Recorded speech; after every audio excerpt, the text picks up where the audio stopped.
partner, You took over. Ray Carnes, bought them out end of 2015, early part of 16. Got it. And then expanded into the full line of mixers. So this is a California company. It was, yes. And you guys living in Augusta, right? Am I correct? That's correct.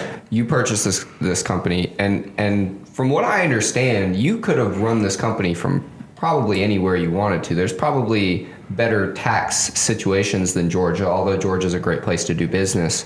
What made you stay in Augusta to build this brand? Well, both myself and my business partner call Augusta home. I have family here. My extended family's here as well. The network of folks that are around us here in the Augusta area. And then in addition to that, I would just say that, we love Augusta. We think Augusta has a lot of great things to offer. It's a growing city. It's a great soundbite. Thank you.